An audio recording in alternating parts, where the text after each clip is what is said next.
BinDawood is the CEO of BinDawood Holding and oversees the strategic direction of the Saudi-based retail company. BinDawood Holding manages two key retail chains, BinDawood and Danube, across 85 hypermarkets and supermarkets in major Saudi Arabian cities and in Bahrain, and employs over 10,000 people. BinDawood Holding has a rich Saudi heritage spanning over 50 years. Since the company opened its first BinDawood store almost 40 years ago, it's grown from a small trading business to one of the leading retailers in Saudi Arabia. Ahmad has led Danube and BinDawood through periods of revitalization and growth. He spearheaded digitizing BinDawood Holding's business and was the driving force behind the launch of the award-winning, highly innovative e-commerce platform Danube Online and the Danube App. In June 2019, his story was featured on the cover of Forbes Middle East. He also led the company through a successful IPO on the Saudi Stock Exchange in October 2020. Ahmad currently sits on the board of directors of the Red Sea Malls, implementing and enhancing the corporate governance of the group. He graduated with a degree in International Business Administration from King Abdulaziz University in Jeddah, and he has completed leadership programs in Cambridge University in the UK. He's also participated as a public speaker in numerous industry-leading events and is an active member of the Young Presidents Organisation. Ahmad BinDawood, welcome to the LifeLab. Thank you for being here. Most welcome. It's my pleasure being here. It's really good to see you. So, wanted to say that you were my boss for many years. We worked together. So this is a really special episode for me to get to talk to you. I wanted to start with you sharing your earliest memory of the family business and how that exposure to entrepreneurship shaped your perspective as a child. Well, it's again a great pleasure being here with you, but in different capacity, you can say. You can say the best person who knows more about the family inside out and how we started and what journey the family went through. Especially that when you can say as a family member and representing, you can say today I represent or we are from the third generation today in the business. And seeing my grandfather and my father and uncles, everyone, and how much effort and time they put into the business, that taught us something, that family comes first, and also we have to take care of everyone around us. Mm-hmm. That include even the members who are actually working with us since long time, and have, you can say it, like doing business with principles. And every family member also, whenever they enroll into the business and grow within the business, they have to start from beginning, and you can say with the lowest position, and they find out their way and climb up the ladder until they become, you can say, in a bigger position or better position in the future. But everyone, whoever starts, he need to start from lower base in order to grab the business and to understand the business. Mm-hmm. You started when you were a little kid. The business, your father and your uncles opened the first store. So you were only a little child when you saw that the business starting to form, and you used to kind of help out, right, in the stores when you were a little kid. So you grew up all around entrepreneurship. I mean, it must have been, looking back on it now, a very exciting time. I mean, you had no idea that it was going to become this huge retail group. Can you talk a bit about, as a little kid, kind of working, helping out in the stores, being around all of, the business starting to grow, and how that affected you and shaped your perception as an entrepreneur, when you were starting out? See, the thing that my father especially was focusing on that, and today I admire, or you can say appreciate, what he did with us. That whatever time we had in our childhood, we utilized it and we used it in the stores and going through the journey and learning the business. Mm-hmm. So from attending the meetings with him, spending the weekends. I mean, like normally we have the normal days as school days, And after that, we go with him on the weekends. We go with him and attend those meetings in his office whenever he was working. During summer vacations also, he used to ask us to visit the store and we go and work there under supervision, of course, and one of the staff or supervisor or even under the store manager, and have a specific task and change our role accordingly as we are learning in the business. Today, whenever I'm taking any decision, actually I'm referring back to those days when I was sitting with my father or any of my uncles and see or reflect back and see what sort of decisions they have taken when similar situation came to them. And I think one of the things that I was fortunate, whenever I had any questions, it's like you can say mentors were in front of me and they were actually training us and telling us the reasoning behind those decisions that they have taken. So those, like little by little, you can say the information that we were grabbing from them, that would help us grow into the business. I remember the first, you can say, sale transaction that I have made actually when I was 8 years old. That's crazy. And before that, even we were going into the store, but you can say in different capacity, like helping bagging the items for the customers, taking those items to the cars of the customers and cleaning, merchandising products. And my first selling transaction that was happened in the business when I was 8 years old, and it was actually in toys department. So for me, it was like quite fun. Was this in Mecca or Medina? Or? It was in Mecca, yes. Okay. One of our stores that is in front of the Holy Mosque of Mecca. For me, it was like, like I'm having fun, especially like it's in toys. Yeah. So as a kid, that's what we used to do, playing with toys and selling to the customers. And the thing that, changed into me, that I was trying to sell an item to the customer for almost a week. And Nothing like with no success. I mean, like no matter how much I'm trying to convince the customer or tell them the price or even do the demonstration to them, but they won't take it just because, maybe they were looking at it as if it's a kid selling and, like they didn't take it seriously. Exactly. Yeah. And when I made my first selling, and I remember the price until now, it was like 38 riyal. Wow. So it was like $5 or something. Yeah. Exactly. The thing is, it's not about only value, but like after 7 days or 8 days making that sale, it felt so good. It was like amazing, as if like I won the lottery. achieved, yeah, exactly, something that is big. Even like taking like couple of hours for myself to enjoy and just to celebrate that moment. And after that, you can say whatever I was fearing of talking to customers and selling to them, that immediately got faded. Okay, so you wanted to get that feeling again of like making the sale, making amazing. the deal. I mean, like every time, like especially today, like even in our my capacity today as CEO of BinDawood Holding, it's just like what's next. Like what's next? What's next? Driving it forward, driving to get the next. Exactly. To get that feeling. And see today, I mean, like today being a public listed company. Moving from industry to another, we are not restricting ourselves only to retail. Yeah. We have taken the step to acquire the international app company, which is in digital field, doing the online.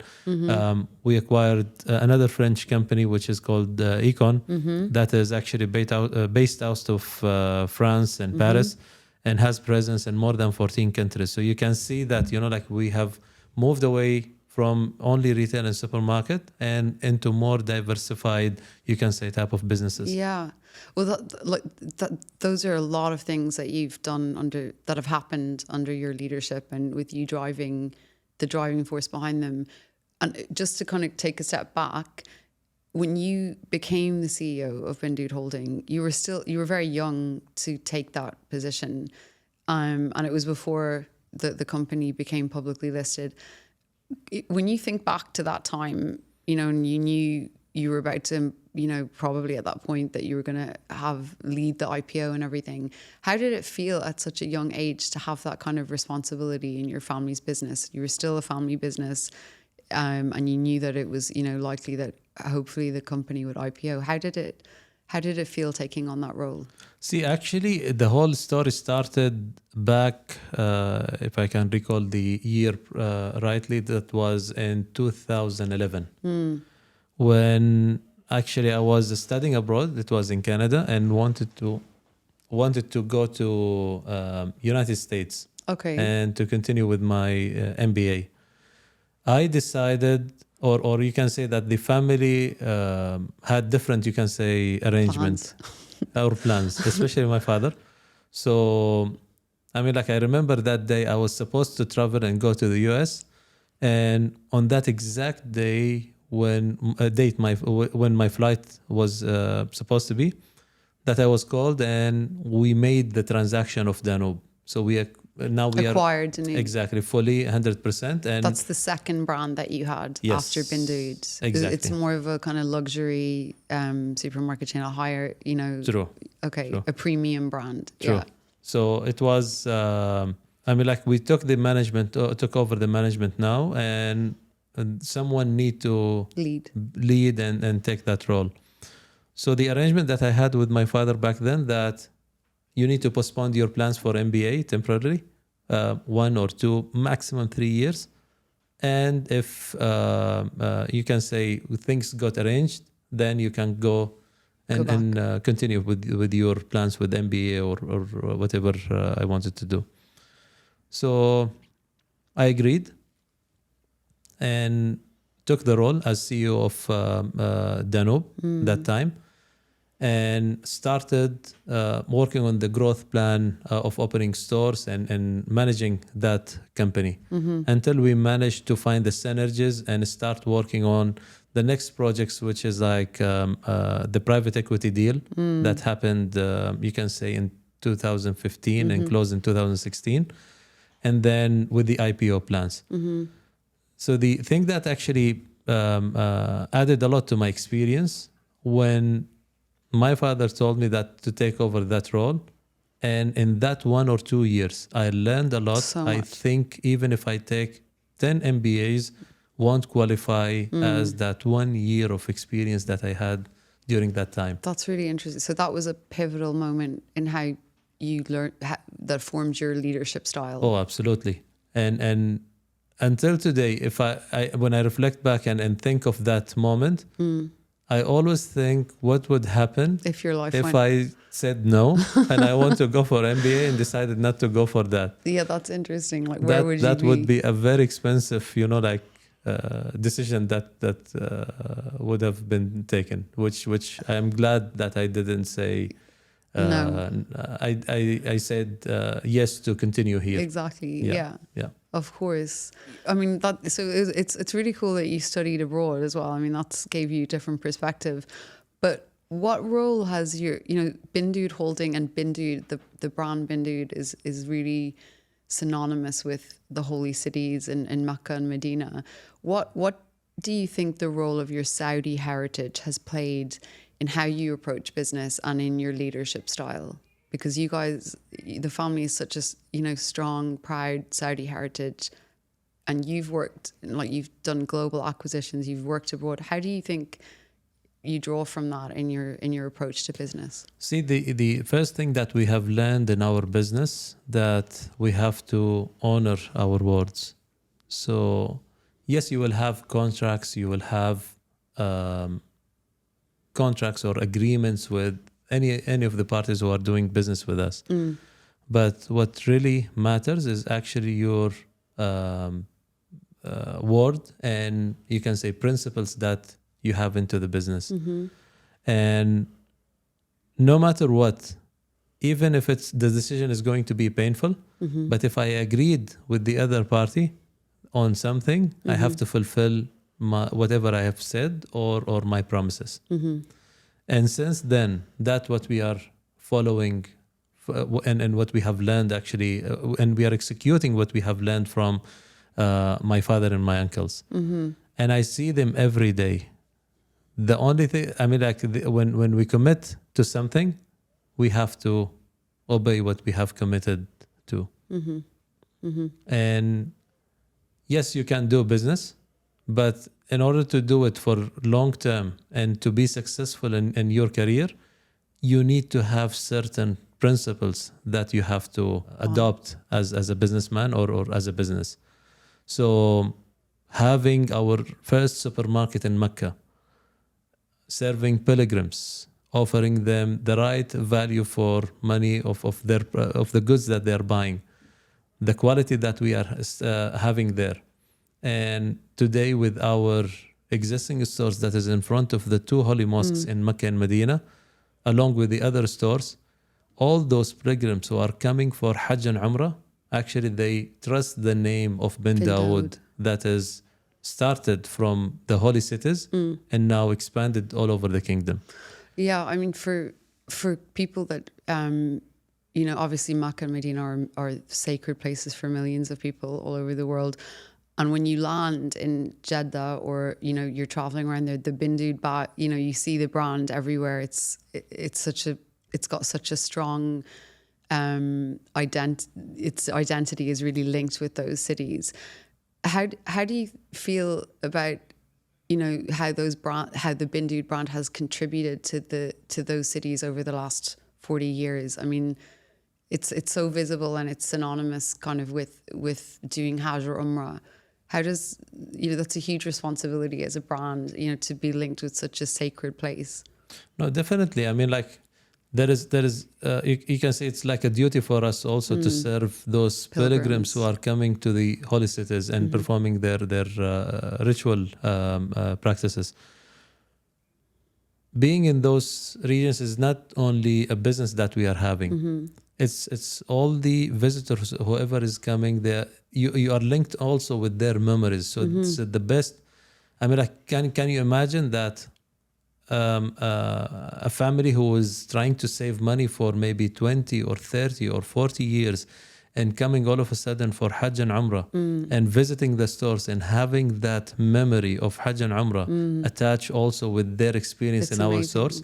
So that feeling, that moment, and wherever we go around the Muslim world, you can say around the world in all the countries, whoever came and performed Hajj and Umrah, they immediately recognize and remember BinDawood and what sort of experience they had in the stores.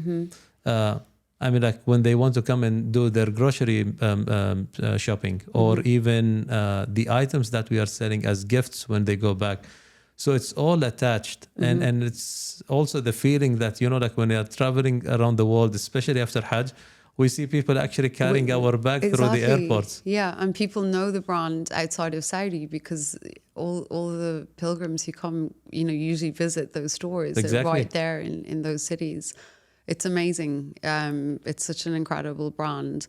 And going back to Danube, actually, before, one thing that I always think is really interesting about your leadership journey was the move to bring the brands online well before the IPO. It was back in 2017. And at that point, there were no grocery brands online in the region. So Danube was the first grocery brand in the region that went online.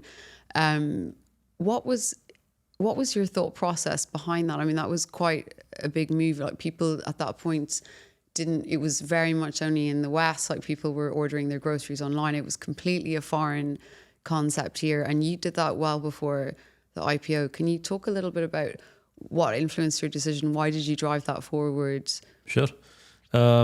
Actually, it's a quite, you can say, an interesting journey that we have been with the co-founder of the online, who is Majid. Yeah, Majid Al-Takhan, the Saudi entrepreneur. Yeah, exactly. Who's your close business partner for many years and true. friend. So basically, I mean, like, there are two things I'm going to tell you about the journey with the online. One, which is why we decided to have online, first of all, and to have the first mover advantage, you can say. The second, what happened with Majid when we acquired, or you can say, started the business with him. So the first thing, we start seeing there is a movement towards online services. You are talking about people moving from the normal mobile phone towards smartphones. And at that time, just, like Apple launched their new iPhone, and I think it was like the second or This was third. like 2015, 2016. Exactly. So around this time. And we can see clearly from our sales that the newspaper sales are dropping. And also the penetration of smartphone is increasing and is skyrocketing as sales. So we thought that is the right time, and especially with the services when you see around you, like banking, for example. So less and less customers visiting banks to do any type of transactions, and they're depending a lot on the apps and the online services. So we decided that it's the right time now to invest into that and to address a need for customers, actually, which is that you have like a level of customers who are looking how to spend their time more efficiently, or at least they want to use their time in different way. So the option that we give them, which is convenience option. Come and do your shopping of groceries online, and we will deliver that to you. We started as a website in the beginning. Danube Online. Exactly. Yeah. And then we decided to move it towards the app because of the penetration of smartphone. At that time, even when we started, some of the people were saying that, oh, Danube, you must be losing market share. That's why you start delivering groceries to consumers' home. Because this was like no one even was and doing like a brand that. such as a Danube and one of the major retailers in Saudi, you're establishing online. So for them, even it was like something that not a grocery store do it, but like maybe other retailers, or you can say other type of businesses, like they might go. Clothing or fashion or something. Yeah. Exactly. But we were believing in the long term. So as the world was changing, we thought that, okay, this is a segment that will grow bigger and bigger in the market, which we need to reserve our seat from beginning into that sector. And we started continuing investing into that because we believed in that as a management. So the story with Majid, actually, before meeting him, it was a continuous practice that we get offers from different people. Almost every month, there is one or someone is coming to convince us with the online service. But none of them complied with our, you can say, minimum requirements in order to do the business with them. And when Majid came, pitching for his idea, Majid is his background is actually he's an engineer, so he's not into computer or programming or even like apps background. But the thing with him that I saw that he was so eager to take it, and for him this project is like something that he would devote his time and effort into it, and he will be day or night working on that.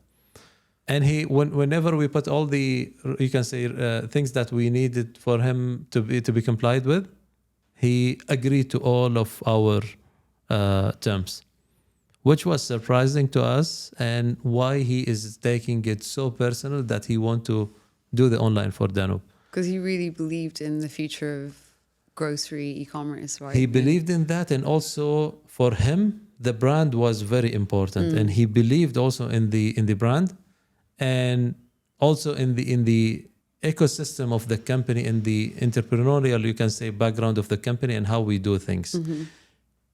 And he knows that like whatever decision that he's going to take, it's going to be in the best interest of the company, and we are going to help him also to do that. And this is how things got successful with him until we finally acquired, you can say, 62% of the company under the BinDawood Holding, and it's still 38% is actually owned by him. And that is actually, you can say, one of our success stories with him. And we have ambitious plans now for the online in Saudi with our dark stores. We just also partnered with Swisslog and doing state-of-art, you can say, dark stores that is managed fully by robotics. And that is going to be for the first time in the region in Saudi. That's amazing. I mean, the online, just the sort of the beginning of it was such a really, like you said, first mover advantage, but also at the time, nobody else was even anywhere near doing that. So it's a really interesting part of your leadership story before you led the IPO. And I wanted to ask you, I mean, you've had all these moments. You mentioned Econ. That was obviously a really interesting acquisition that, it generated a lot of media coverage, and Econ is the biggest it's the biggest one in the world, right? The global influencer marketing agency. But out of all of those, pivotal moments in your leadership, what are you most proud of? So many things. Actually, like you can say, period of time, you can say that there is something that is happening with the company. I think the biggest success factor for us as a family and everyone who is working in BinDawood, that today we moved from being a family company towards a public listed company in the market. Now, why it's important for us actually to ensure the continuity of the company. All the governance that the best practices of governance that we have implemented actually helped us to take the company today to the next level. Honestly, this is maybe like first time that I'm saying that, but this is my first time to say this, that I thought after going public, whatever we have done, you can say it will be like 20% is remaining, like things to do and all. But after becoming publicly listed, it felt like whatever we did since 1984 till today is only 10 or 15%. It's just the beginning. And today, after becoming a public listed company, it's the start of a new beginning. So with the vision that we have adopted today as a company, the sectors that we are looking at, how to unleash the you can say potential that we have within the company, attracting the best talents into the company, developing people within, and how they can handle future, you can say in future also different leadership positions, being global in a sense that we grow out of Saudi to the neighboring countries, and then we do even bigger coverage. So today, being a Saudi company, we are proud with our first international presence in Bahrain with the retail company, and with one of the companies that we have acquired, which is Econ. Today we are present in almost 14 countries around the world. It's amazing. It's incredible. So that's what you're most proud of. Exactly. To get it, to have reached these kind of milestones. And it's still, if you ask me what I'm proud of the most, it still didn't happen. So it's still you can say there is a bigger dream. Of course. Still there is there. Yeah. Well, that's amazing. To be achieved. I mean, because you're still so young, as a CEO, but you did recently reach a milestone birthday. You just turned 40. I don't know if I can say that. But it's a big milestone in someone's life, well, for a lot of people. And I wanted to ask you, do you think kind of reaching that milestone and obviously having achieved so much still at such a young age, reaching that milestone, do you think it's changed your kind of style of leadership, or, has it impacted how you see things and how you work? No, actually, if I want to say it, more careful, anything like it's not about age. Honestly, I didn't feel any difference, even like reaching 40 today. I don't see that big difference. Since I joined the company, and I'm always pushing myself to the maximum limit. You do have an extremely strong work ethic. Trying to balance, but but still, you can say the commitment that I always trying to show, that I lead by example. And there are certain, you can say, targets or goals that I want to achieve, either on the personal level or even on the, you can say, career wise. and bigger targets also for the holding company. Lots of things that we are doing today, or you can say the progression that is happening within the company, it's not only about myself, it's actually about myself and about the team surrounding me, and it's about the company as well. So for example, if I'm thinking of going global and going into different countries and operate, let's say, in 4 or 5 different countries with retail stores, that require different set of experience and efforts that we need to do within the company. So my responsibility also is to elevate the team with me and to take them to the next level. And we are doing that aggressively as well. The market today, especially with the vision of His Royal Highness Prince Mohammed bin Salman and the Vision 2030, that is unlocking the opportunities for the kingdom and for everyone who's living there. And being a Saudi company, and that is today in the market, actually we are looking to all these opportunities, and we believe that whatever is coming is going to be even bigger. And we are taking that also aggressive measures in order to have a better position in future and reserving a seat in all this. Yeah, I mean, there's so many. Saudi is kind of a hot place in the world right now, of like so much transformation, innovation happening, mega projects like NEOM. So it's incredible that, it's an incredible place to be doing business, I think, and especially with the strong history of BinDawood Holding, and you guys are expanding rapidly. It's a very exciting time for you to be a leader and the CEO of the company. So you've a lot to look forward to, right? Definitely.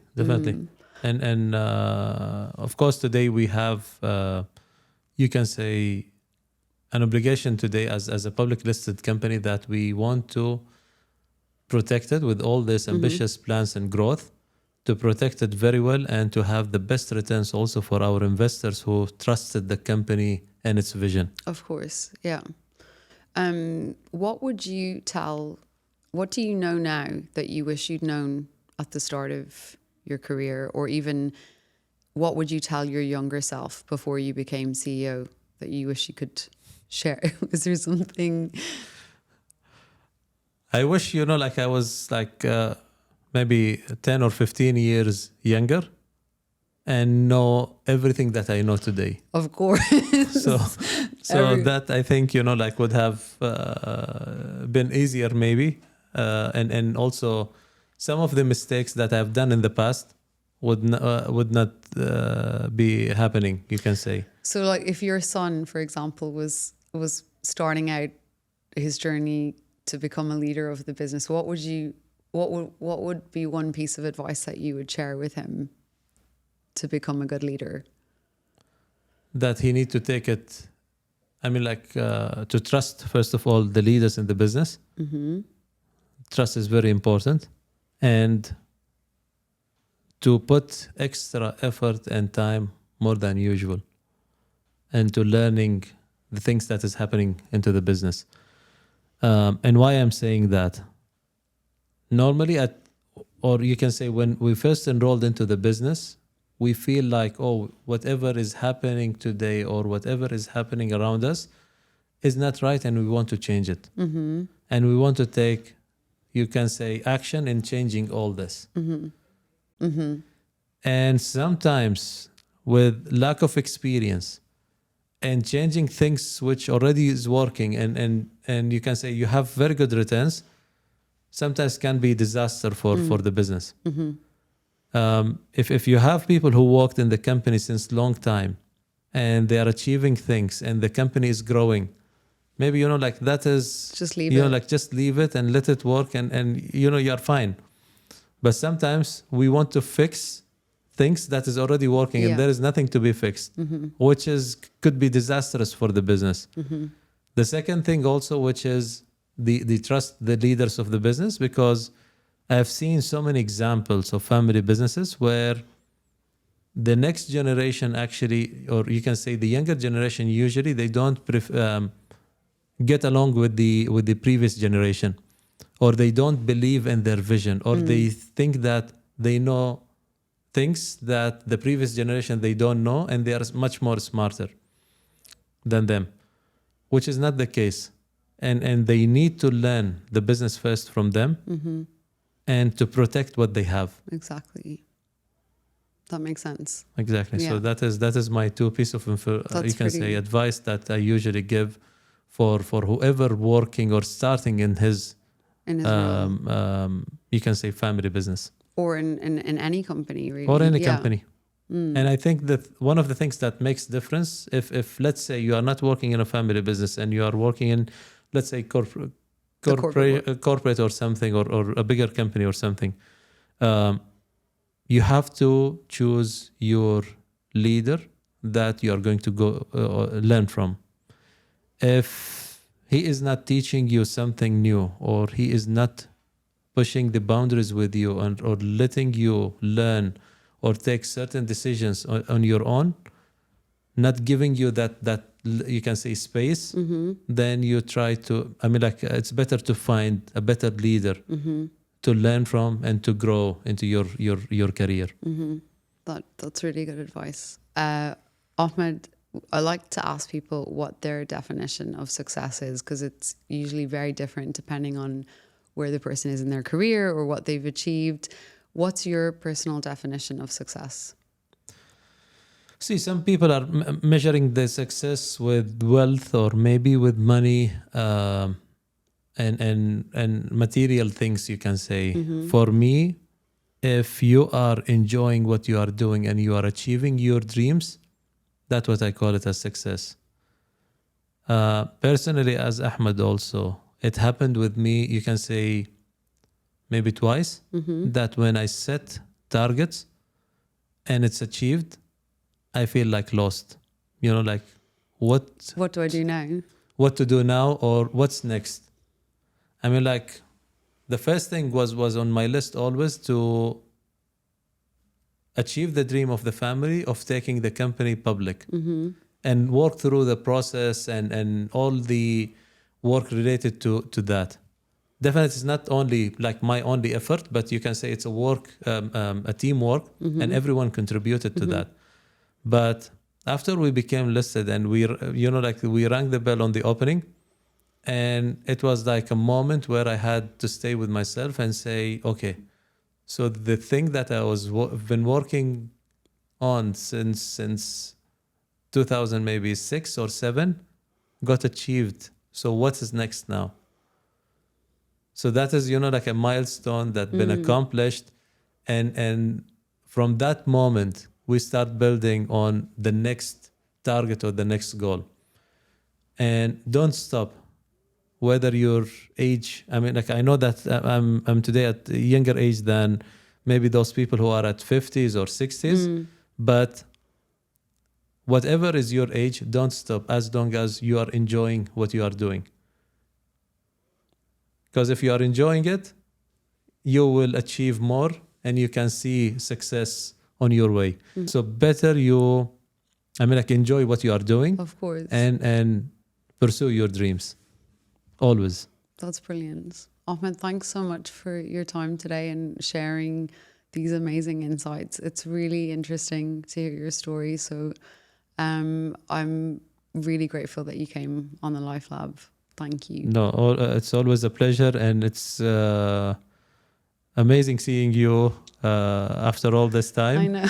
and I enjoyed this interview, and I hope I gave, you can say, some inspiring ideas for whoever is going to listen to this podcast. It's funny, after all the years working together, it's the first time I did a real interview with you. So thank you. Most welcome. You. Most welcome. My pleasure.